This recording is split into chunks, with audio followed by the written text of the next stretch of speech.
দুর্নীতি দমন কমিশনের অর্থায়নে ও দুর্নীতি প্রতিরোধ কমিটির আয়োজনে ময়মনসিংহের ত্রিশালে সততা স্টোর উদ্বোধন ও আলোচনা সভা অনুষ্ঠিত হয়েছে। বৃহস্পতিবার 22 এপ্রিল উপজেলার হরিরামপুরে মোহাম্মদপুর দাখিল মাদ্রাসা মাঠে এ উপলক্ষে আলোচনা সভায় উপজেলা দুর্নীতি প্রতিরোধ কমিটির সভাপতি মুখলেসুর রহমানের সভাপতিত্বে প্রধান অতিথি হিসেবে বক্তব্য রাখেন ও সততা স্টোর উদ্বোধন করেন উপজেলা নির্বাহী কর্মকর্তা আবদুল্লাহ আল বাকিউল বারী। অনুষ্ঠানে প্রধান বক্তা হিসেবে উপস্থিত ছিলেন দুর্নীতি দমন কমিশন সম্মিলিত জেলা কার্যালয় ময়মনসিংহের উপসহকারী পরিচালক মোহাম্মদ শাহাদাত হোসেন। বিশেষ অতিথি হিসেবে বক্তব্য রাখেন উপজেলা সহকারী কমিশনার ভূমি মোহাম্মদ মাহবুবুর রহমান, উপজেলা একাডেমিক সুপারভাইজার শাহানা আক্তার। অনুষ্ঠানে স্বাগত বক্তব্য দেন মোহাম্মদপুর দাখিল মাদ্রাসা সুপার দিলরুবা মমতাজি। এ সময় অত্র মাদ্রাসার শিক্ষার্থীদের মাঝে কোরআন তেলাওয়াত ও ইসলামী সঙ্গীত প্রতিযোগিতায় বিজয়ীদের পুরস্কার বিতরণ করা হয়।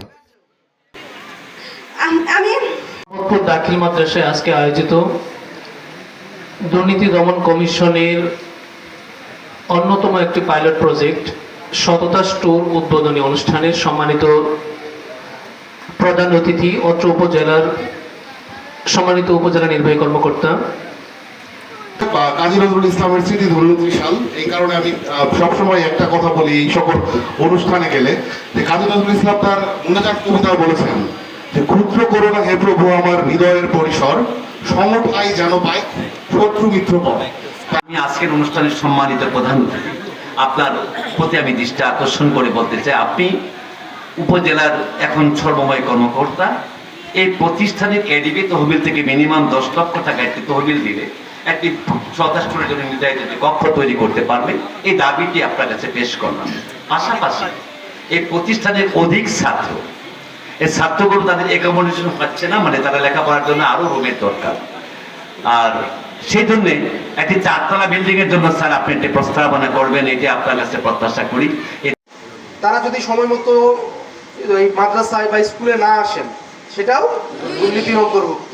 সুতরাং দুর্নীতিটাকে এত সহজভাবে শুধুমাত্র একটা কাঠামোর মধ্যে দেখা যাবে না, যে এক জায়গায় কিছু টাকা পয়সা তছরূপ হয়েছে, অথবা কোনো জায়গায় ফাইল আটকে রেখেছে, অথবা কোনো জায়গায় কোনো কিছু করতে যে ঘুষ দিতে হয়েছে, এটা অবশ্যই দুর্নীতি, এটাও একটা মেজর দুর্নীতি। কিন্তু সেই সাথে সাথে আমরা যে কাজগুলো করি, আমরা আমাদের প্রত্যেক দিন যে জীবনযাপন করতে যে দুর্নীতিগুলো করছি, এইসব বিষয়েও আমাদেরকে সচেতন হতে হবে।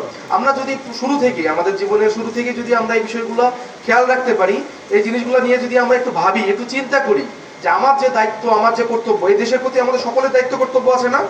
প্রত্যেকটা স্টুডেন্টের আছে, প্রত্যেকজন টিচারের আছে, আমার মতো যারা সরকারি কর্মচারী আছে তাদের আছে, সবারই কোনো না কোনো দায়িত্ব এবং কর্তব্য আছে।